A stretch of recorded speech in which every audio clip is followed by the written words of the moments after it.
Hello students, अपना हम chemistry का नया चैप्टर कर रहे थे, सेपरेशन ऑफ सब्सटेंसेस, जिसमें हमने हाफ ऑफ द पोर्शन हम कंप्लीट कर चुके थे।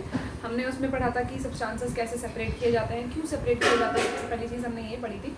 उसके बाद हमने क्या किया था कि हम दो सॉलिड को किस तरीके से सेपरेट कर सकते हैं, एक इनसॉल्युबल सॉलिड को लिक्विड में से कैसे सेपरेट कर सकते हैं, वो दो मैथड्स हम पढ़ चुके थे। Next method is the separation of soluble solid. अब हमें किसको सेपरेट करना है? सॉल्युबल सॉलिड को सेपरेट करना है लिक्विड में से। कल हमने जो सेशन में किया था अपने फर्स्ट पार्ट में इनसॉल्युबल सॉलिड का सेपरेशन पढ़ा था। इनसॉल्युबल सॉलिड को हम किस तरीके से सेपरेट कर सकते हैं, सेडिमेंटेशन से, डिस्टिलेशन से सिंपली हम उसको सेपरेट कर सकते हैं। लेकिन अब बात आती है कि हम सॉल्युबल सॉलिड मतलब वो सॉलिड्स जो कि लिक्विड में डिजॉल्व हो जाते हैं, दैट डिजॉल्व इन लिक्विड, उनको हम किस तरीके से सेपरेट कर सकते हैं। जैसे अगर हम सॉल्ट एंड वाटर का सोल्यूशन देखें, सॉल्ट प्लस वाटर का सोल्यूशन कैसा होता है? Salt get completely dissolve in water. Salt क्या हो जाता है? वाटर में कम्प्लीटली डिजॉल्व हो जाता है। तो इस तरह के मिक्सचर को हम कैसे सेपरेट कर सकते हैं? उसके लिए हमारा फर्स्ट जो मेथड है दैट इज इवापोरेशन। इवापोरेशन के मेथड से हम क्या कर सकते हैं?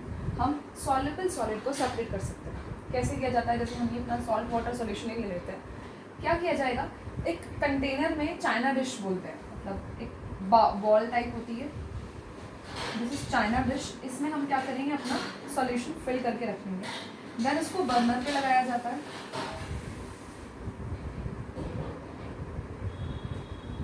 दिस इज बर्नर, इससे फ्लेम, और ये हमारा स्टैंड होता है। This is wire gauze. इस पर हमने चाइना डिश में अपना कोई भी जो हमारा सॉल्यूशन है उसको डाल दिया, जैसे हमने यहाँ पे सॉल्ट सॉल्यूशन दिया था। जैसे ही हम उसको बर्न करना स्टार्ट करेंगे तो जो उसमें वाटर है वो कैसा, वो इवोपोरेट होना स्टार्ट होगा। वाटर क्या हो जाएगा? वाटर वेपर्स के फॉर्म में इवोपोरेट होना स्टार्ट होगा। और नीचे हमारा जब हम देखेंगे बाद में हमें चाइना डिश में बहुत यहाँ पर एक पाउडरी सब्सटेंस हमें मिलेगा, जिसको अगर हम स्क्रैच करके टेस्ट करें तो उसका टेस्ट कैसा होता है? उसका टेस्ट सॉल्टी होता है। दैट मीन्स हमने यहाँ क्या किया? यहाँ हमने अपने कंटेनर में सॉल्यूशन को डाला और उसको हीट कर दिया। इवापोरेट, जो उसमें लिक्विड कंटेंट था वो इवापोरेट हो गया और सॉलिड कंटेंट उसमें नीचे बढ़ गया। This is the method to separate, first method to separate soluble solid from liquid. Now next method is to separate is the, हम दूसरा मेथड क्या अप्लाई कर सकते हैं? दूसरा मेथड हमारा होता है डिस्टिलेशन। फर्स्ट मेथड तो हमारा evaporation, second method is distillation. Distillation में क्या किया जाता है? Distillation is the process of obtaining pure liquid. इसको क्या बोलते हैं? Process of obtaining pure liquid. Pure liquid obtain करने की जो प्रोसेस है वो हमारी क्या कहलाती है? वो हमारी डिस्टिलेशन कहलाती है। किया कैसे जाता है? जैसे आप लोगों की बुक में डिस्टिलेशन में पूरा अपडेटस सेटअप करके दिया हुआ है। दिस इज समथिंग जिसमें डिस्टिलेशन कराया जाता है। क्या किया जाता है? एक राउंड बॉटम फ्लास्क, इन सब एपरेटस के ना अपने पर्टिकुलर नेम होते हैं। जैसे मैंने पीछे वाले में भी एक्सपेरिमेंट में बताया, ऐसे ये हमारा क्या होता है? Round bottom flask. Round bottom flask मतलब इसका बॉटम कैसा है? राउंड है। इसमें हम अपना लिक्विड मिक्सचर कंटेंट जो भी हमारे पास है उसको हम भर के फिल करके रख लेते हैं। इसको स्टैंड पे लगाया जाता है ऑब्वियसली, क्योंकि ये ऐसे तो अपनी पोजीशन पे रहने वाला नहीं है। इसको स्टैंड पे लगाया जाता है। नीचे क्या लगाया जाता है? इसके नीचे बर्नर, जैसे हमने वहाँ पर किया था। यहाँ पर नीचे बर्नर लगाएंगे, ठीक है। फिर क्या किया जाता है? यहाँ से इसको एक कंडेंसर से कनेक्ट किया जाता है। इसको एक कंडेंसर लगाया जाता है। That condenser is known as Liebig's condenser. जैसे ये हमने यहाँ पर एक कंडेंसर लगाया। इस कंडेंसर का काम क्या होता है, क्या करता है? कंडेंसर अभी बताते हैं। इसका नाम क्या है? This is Liebig's condenser, Liebig's, this is Liebig's condenser. Condenser का काम क्या होता है? कंडेंसर का काम होता है जो वेपर्स हमारी निकली है, जो वेपर्स इवॉल्व हुई है, उनको कंडेंस करना। एक प्रोसेस हमारी होती है इवापोरेशन। इवापोरेशन का मतलब क्या है? कि हमें स्टीम में, वेपर्स में कन्वर्ट करना। वाटर को वेपर में कन्वर्ट करना हमारा क्या कहलाता है? वो कहलाता है इवापोरेशन। लेकिन इन रिटर्न वेपर को वापस से वाटर में कन्वर्ट करना क्या कहलाता है? कंडेंसेशन कहलाता है। क्या कहलाता है? कंडेंसेशन। तो यहाँ कंडेंसर क्या करता है? कंडेंसर करता है वेपर्स जो भी यहाँ से निकलेंगी उन वेपर्स को किसने वापस से वाटर में कनेक्ट कर, सॉरी वाटर में कन्वर्ट कर दिया। जैसे आप लोग अगर अपने नॉर्मली हम घर में देख सकते हैं इसका प्रोसेस, जैसे कि अगर हम किसी भी कंटेनर में अगर वाटर बॉईल कर रहे हैं और उसके ऊपर हम कवर कर दें, तो हम थोड़े टाइम बाद अगर ऑब्जर्व करें तो जो भी हमने कवर किया है जिस पे, उसके सरफेस पे नीचे हमें वाटर की ड्रॉपलेट्स दिखाई देंगी। हुआ क्या वहाँ, वाटर बॉइलिंग वाटर से जो वेपर्स निकली, तो जैसे ही उस सरफेस से टकराई वो ठंडी हो गई, कंडेंस हो गई, कंडेंस होकर वो वाटर में कन्वर्ट हो गई। तो यही यहाँ पर भी ऐसे ही कुछ होता है। स्क्वायर कंडेंसर से लगाया और फिर उसको एक कॉनिकल फ्लास्क से किसी भी कंटेनर से कनेक्ट कर दिया। कॉनिकल फ्लास्क से होगा क्या, जैसे ही हमने इसको हीट करना स्टार्ट किया, यहाँ से वेपर्स जनरेट होंगे।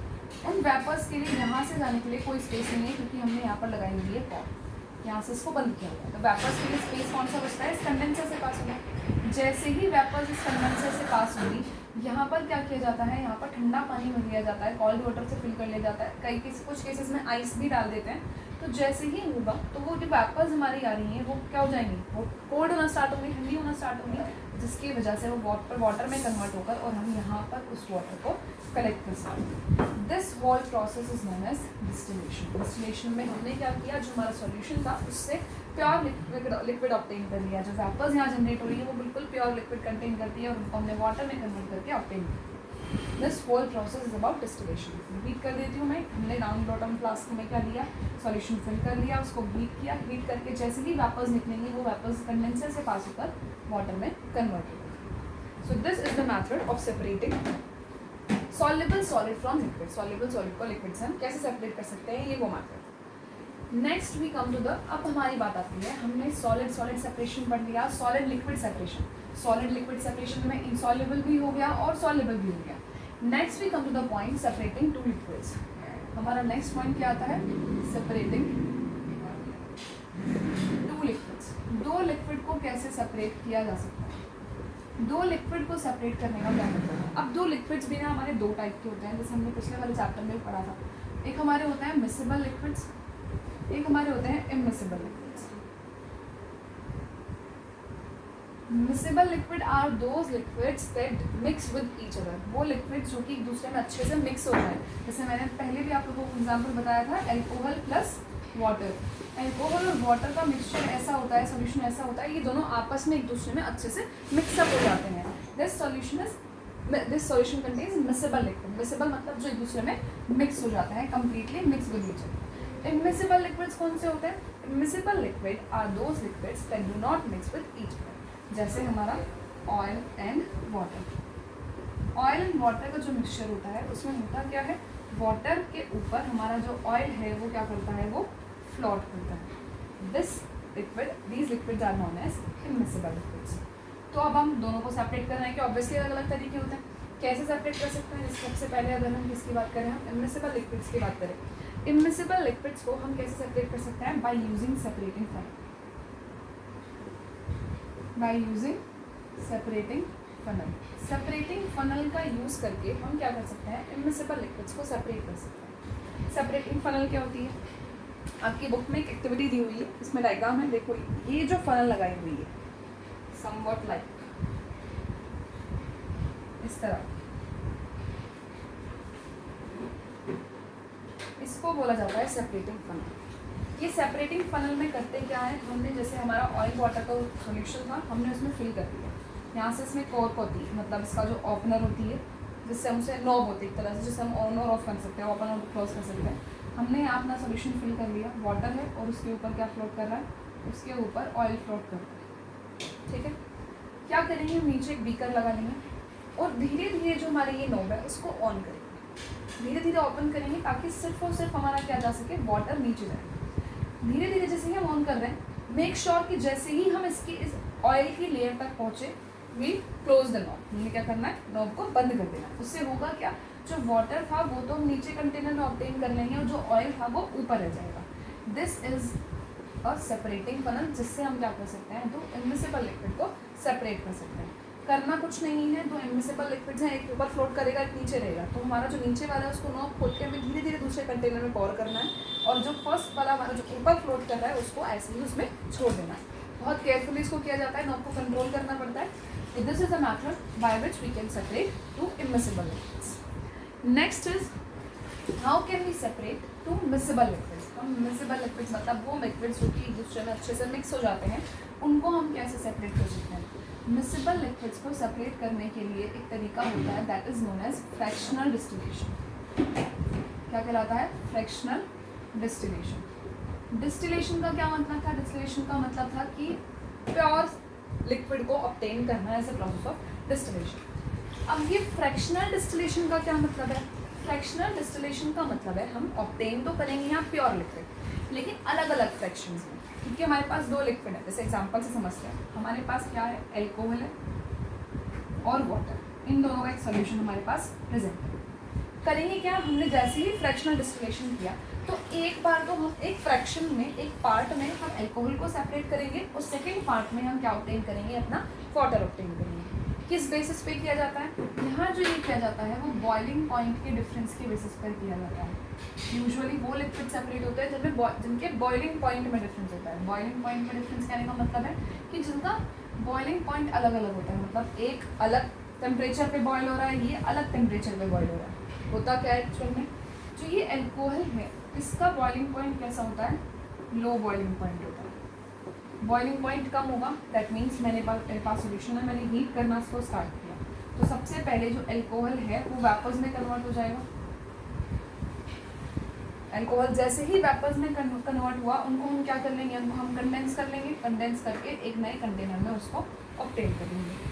मतलब एक फ्रैक्शन में हमने पहले क्या निकाल लिया? अपना एल्कोहल निकाल लिया। Alcohol having low boiling point, it gets convert into vapour first which we can condense. मतलब इससे पहले क्या होगा? ये वेपर में कन्वर्ट होगा जिसको हम इजीली कंडेंस करके अपना एल्कोहल ऑब्टेन कर सकते हैं। ऐसे ही फिर जो हमारा वाटर रहेगा वो वाटर भी वेपर में कन्वर्ट होगा, उसको भी हम कंडेंस करके दूसरे कंटेनर में ऑब्टेन कर सकते हैं।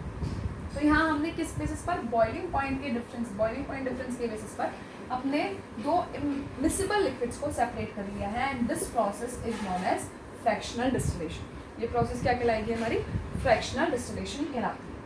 These are all the methods by which we can separate different kind of mixtures। जैसे हमने सॉलिड सेपरेशन पढ़ लिया, हमने इनसॉल्युबल सॉलिड को लिक्विड से सेपरेशन पढ़ लिया, सॉल्युबल सॉलिड का लिक्विड सेपरेशन, मिक्सिबल लिक्विड्स का और इमिसिबल लिक्विड्स का सेपरेशन हमारा कंप्लीट हो चुका है। अब हमारे एक चीज़ आती है, एक टर्म आती है विच इज सॉल्युबिलिटी। क्या आती है? सॉल्युबिलिटी। सॉल्युबिलिटी क्या है? सॉल्युबिलिटी है कि कोई भी सब्सटेंस दूसरे सब्सटेंस में कितना अच्छे से सॉल्युबल है, कितने इजीली वो उसमें डिसॉल्व हो रहा है। उससे पहले हम सॉल्युबिलिटी को अच्छे से समझने से पहले हम कुछ टर्म्स पढ़ते हैं। सबसे पहले हमारी बात आती है solution. Solution is nothing but the mixture of two or more components. Solution क्या है? हमारा दो कंपोनेंट्स का मिक्सचर है। इसमें हमारी हमेशा एक सॉल्यूशन दो चीज़ें कंटेन करता है, एक हमारा होता है सॉल्यूट, एक हमारा होता है solvent. A solution always contain two components. First one is solute and second one is solvent. Solute और solvent क्या होता है? Solute is the part which we are going to dissolve. जो हम dissolve कर रहे हैं, या which we are adding, एक तरह से जो हम add करते हैं वो तो होता है solute। और solvent क्या होता है? जिसमें कोई भी चीज़ dissolve हो रही है, in which something is dissolving, in which something is dissolving. मतलब सिंपली बोल सकते हैं जिसमें हम कोई भी चीज़ ऐड अप कर रहे हैं। जैसे अगर हम बात करें शुगर और वाटर की, शुगर वाटर का मुझे सॉल्यूशन बनाना है, तो इसमें क्या किया गया? इसमें शुगर को ऐड किया गया। शुगर किस में डिजॉल्व हो रही है? शुगर वाटर में डिजॉल्व हुई है, तो शुगर ऐड की गई है, that means it is a solute. और वाटर में चूंकि हमारा क्या हो रहा है? वाटर में हमारा सॉल्यूशन बन रहा है, वाटर में हमने ये ऐड किया और इसमें ये डिजॉल्व हो रहा है, that means it is known as solvent. तो सॉल्वेंट जिसमें कोई भी चीज़ घुलती है या डिजॉल्व होती है, शुगर या फिर सॉल्यूट जो कि जिसमें जो हम ऐड करते हैं, जो हम डिजॉल्व करते हैं। सिंपली अगर आपकी टर्म्स में बोलें, अगर समझने के लिए बोलें, वैसे हर जगह एप्लीकेबल नहीं होता ये चीज़, बट फिर भी हमें ले सकते हैं। It is always in less quantity, it is in always नहीं लगाते, it is in less quantity. मतलब इसकी क्वांटिटी क्या होती है? कम होती है, और इट इज़ इन मतलब मोर क्वांटिटी या फिर ग्रेटर क्वांटिटी। मतलब इसकी क्वांटिटी कैसी होती है? इसकी क्वांटिटी हमारी ज़्यादा होती है। जैसे अगर हम वाटर में शुगर ऐड कर रहे हैं तो वाटर की क्वांटिटी क्या होती है? ज़्यादा होती है, और शुगर की क्वांटिटी कम होती है। कुछ केसेस में ऐसा भी है जहाँ इसकी क्वांटिटी कम होती है, इसकी ज़्यादा होती है, वो चीज़ अलग होती है, लेकिन फिर भी अगर हम एक पॉइंट समझने से पॉइंट अगर मान लें तो क्या है कि सॉल्यूट लेस क्वांटिटी में होता है और सॉल्वेंट हमारा मैक्सिमम क्वांटिटी में होता है। अगर हम बात करें वाटर, ये तो हो गया हमारा सॉल्वेंट और सॉल्वेंट। अगर हम बात करें किसकी, वाटर की, तो water is something that can dissolve a number of substances. Water क्या है, ये एक ऐसा लिक्विड है या ऐसा सॉल्वेंट है, स्पेशल कैसा है, ये एक ऐसा सॉल्वेंट है जो कि नंबर ऑफ सब्सटेंसेस को अपने अंदर डिजॉल्व करा सकता है। That's why this solvent is known as universal solvent. Universal solvent मतलब ये कह सकते हैं कि अगर ये कम क्वांटिटी में है ना, तब भी ये सॉल्वेंट ही कहलाएगा। If it is in less quantity still it is a solvent.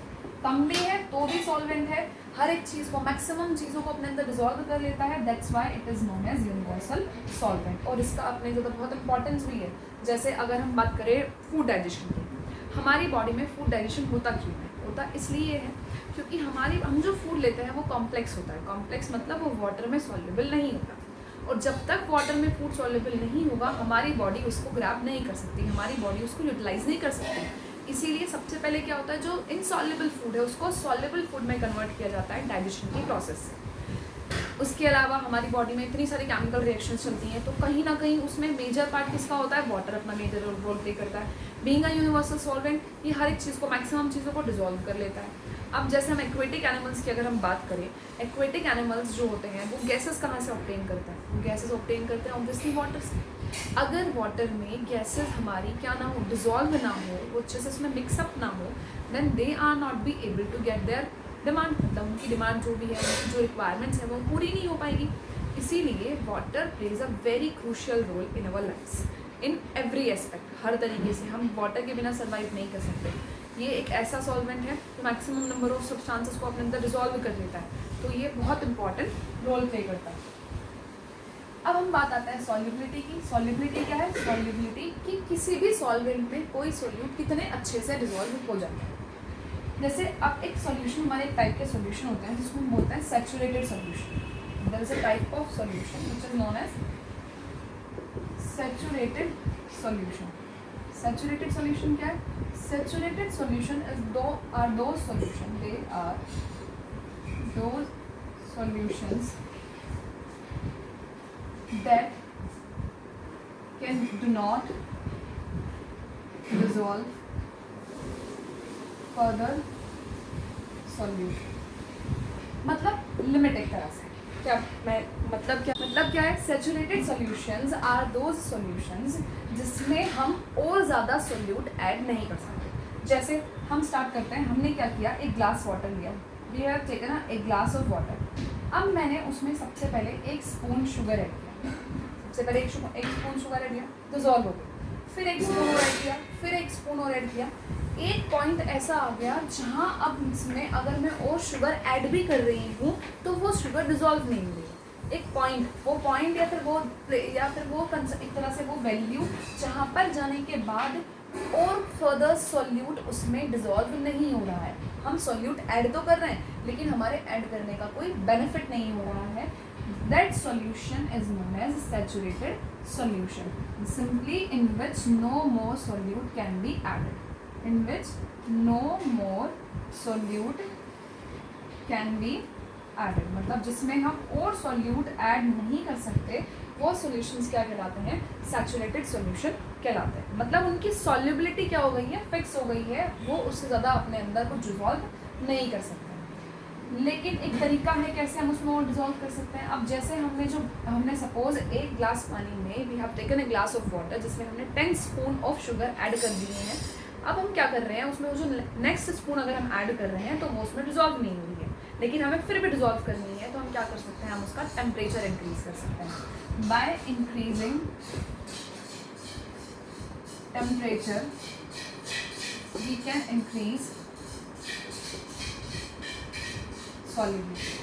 Temperature को इंक्रीज करके हम क्या इंक्रीज कर सकते हैं, सॉल्युबिलिटी इंक्रीज कर सकते हैं। जैसे अगर हम शुगर सॉल्यूशन को हीट करना स्टार्ट कर दे, उसे बॉईल करना स्टार्ट कर दे, तो उसमें और ज़्यादा अब हम सॉल्यूट ऐड कर सकते हैं, लेकिन उसका भी एक लिमिट ऐसी आ जाएगी जिसके बाद हम फर्दर डिजॉल्व नहीं कर पाएंगे। लेकिन अगर हम एक पॉइंट डिस्कस करने के लिए क्या है कि हम टेम्परेचर को इंक्रीज करके किसी भी सैचुरेटेड सॉल्यूशन की सैचुरेशन पावर को और डिजॉल्व करने की पावर को इंक्रीज कर सकते हैं। ऐसा हमारा हो सकता है सॉलिड के केस में, क्या करना है, सॉलिड डिजॉल्व करना है। लेकिन अगर हमें गैसेस की सॉल्युबिलिटी इंक्रीज करनी है, अगर हमें क्या करना है, गैसेस की सॉल्युबिलिटी इंक्रीज करनी है, तो हमें टेम्परेचर क्या करना पड़ेगा, डिक्रीज करना पड़ेगा। मतलब क्या है, on increasing temperature the solubility of gases decreases. On increasing temperature solubility of gases decreases. Temperature बढ़ाने पे गैस की सॉल्युबिलिटी क्या हो जाती है, घट जाती है, लेकिन सॉलिड की सॉल्युबिलिटी टेम्परेचर इंक्रीज करने पे इंक्रीज होती है। सो this is all about your chapter, जिसमें हमने सेपरेशन ऑफ सब्सटेंसेस कंप्लीट हो चुका है, सॉल्युबिलिटी के बारे में पढ़ लिया। Solute and solvent are very important terms, so अच्छे से उसको समझ लेना, go through your books carefully, अच्छे से एक बार चैप्टर भी पढ़ लेना, watch the videos and collect your doubts. Thank you so much.